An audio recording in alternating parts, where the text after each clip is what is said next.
오늘 말씀 야곱의 가정에 본격적인 경쟁이 일어났다라는 것을 보여줍니다. 이 경쟁은 다름 아닌 아이 낳기 경쟁입니다. 오늘 이야기는 야곱의 부부싸움으로 시작됩니다. 라헬이 볼 때 언니인 레아는 애를 순풍순풍 잘 낳는데 본인은 애가 없는 겁니다. 그래서 그것이 굉장히 못마땅했습니다. 이 당시만 하더라도 어떤 인식이 있었냐면은 애를 못 낳는 이 처자가 있으면은 이 처자가 신의 저주를 받았다, 이런 인식이 널리 퍼져 있었습니다.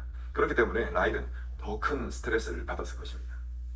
라헬은 자녀가 없는 것에 대해서 남편 탓을 하게 됩니다. 자신도 아이를 낳게 해달라고, 그렇지 않으면 자신이 죽겠다, 이렇게 으름장을 놨던 것입니다. 이에 야곱은 격분합니다. 당신에게 자녀를 주지 않는 것이 어떻게 자기 탓이냐, 하나님이 그렇게 하시지 않았냐, 이렇게 이야기를 했던 것입니다. 이처럼 야곱이 불같은 반응을 보이는 것 보니까 라헬이 레아보다 야곱과의 잠자리를 가진 횟수가 라헬이 훨씬 더 많았던 것 같습니다.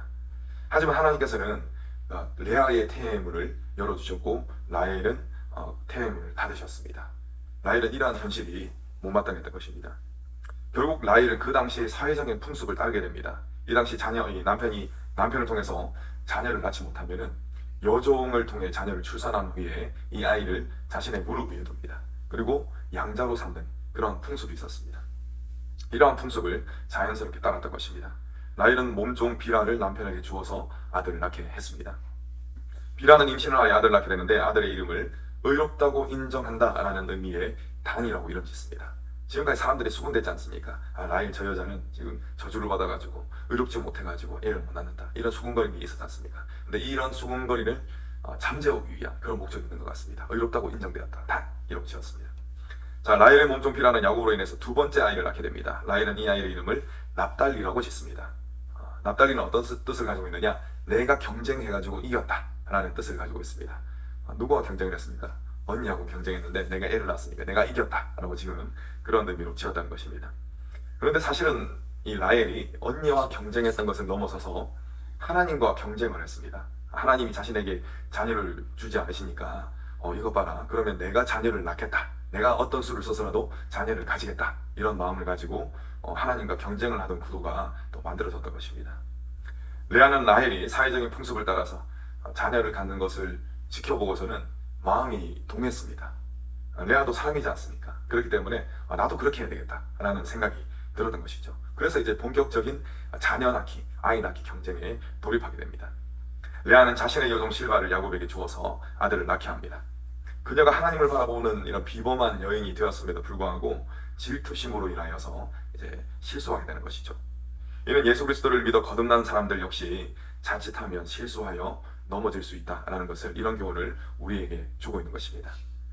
넘어지지 않기 위해서는 어떻게 해야 됩니까? 항상 깨어 기도하고 또 매 순간 하나님의 말씀을 붙들어야 하는 것입니다. 기도와 말씀으로 굳건히 서시는 저와 여러분 되시기를 간절히 축원합니다. 레아의 몸종 실바 역시 임신을 해서 아들을 낳게 됩니다. 그런데 뭐라고 이름을 짓느냐 하면은 복되다 라는 뜻의 가시라고 이름을 짓습니다. 실바가 또다시 임신합니다. 아들을 낳게 되는데 레아는 이 아이의 이름을 행복이라는 뜻의 아셀이라고 짓습니다. 레아 역시 연약한 사람인지라 실수를 했지만 하나님께서는 그 실수 속에서도 행복을 누리도록 허락하셨던 것입니다. 이제 오늘 본문 두 번째 이야기입니다. 크게 보면 자녀를 계속 낳는다는 그런 하나의 이야기로 볼 수가 있는데, 굳이 두 번째라고 말씀드린 이유가 있습니다. 자녀를 출산하는 이야기가 잠시 끊어져요. 그 가운데 한 가지 사건이 들어가는데, 큰아들 루벤이 합한 채를 그래서 발견한 그런 사건이 들어갑니다. 자, 그 사건 이후에 출산 이야기가 다시 이어지거든요. 그래서 제가 두 번째 이야기라고 말씀을 드린 겁니다. 루벤이 구했던 이 합한채는 자비나무라고 불리는 아주 강한 향을 내는 그런 식물이었습니다. 루벤은 이 나무를 자신의 어머니인 레아에게 가져다 줍니다.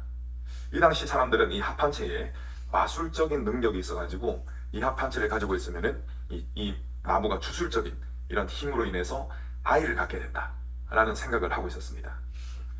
사실 라헬에게는 자신이 직접 아이를 낳지 못한 것에 대한 아쉬움이 있었지 않습니까? 그래서 라헬이 이 소식을 듣고 레아를 찾아가서 합한채를 달라고 이렇게 요구를 합니다.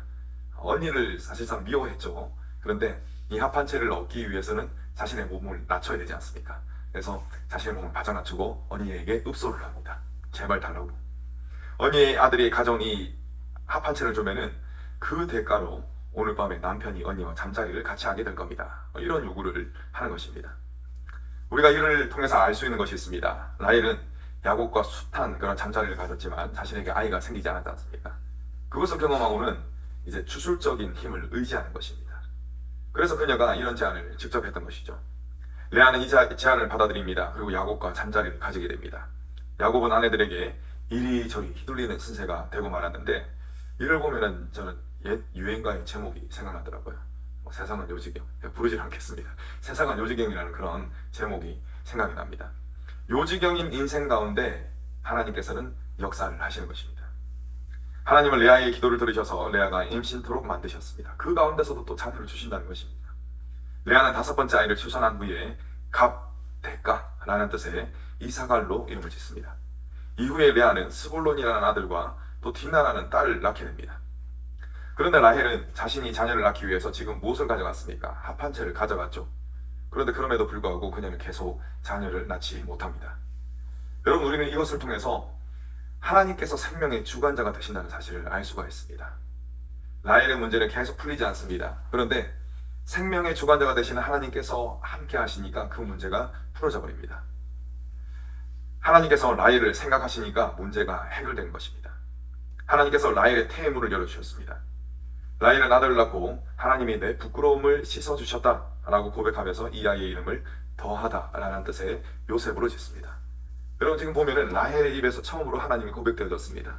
하나님이 생각하셔서 긍휼히 여기시니까 태의 문이 열리고 아이가 생겼습니다. 그러니까 그때 하나님을 고백하는 것입니다.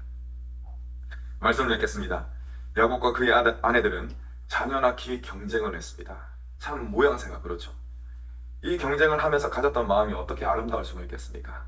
미워하고 시기하고 질투하는 그 가운데 아이들을 낳았던 것입니다. 정말 요지경인 그런 인생입니다. 하지만 하나님께서는 연약한 인생들을 기억하셔서 긍휼을 베풀어 주셨습니다. 특히 라헬이 인간적인 방법으로 자녀를 입양하고 또 합한 채의 주술적인 힘을 빌려서 자녀를 자신이 직접 낳으려고 했지만 그녀의 바람은 꺾이고 말았습니다. 왜냐하면 생명이 인간의 손에 달려있지 않기 때문에 그렇습니다. 모든 생명의 주관자이신 하나님께 이 생명이 달려있는 것이죠. 오늘 말씀을 기억하시기 바랍니다.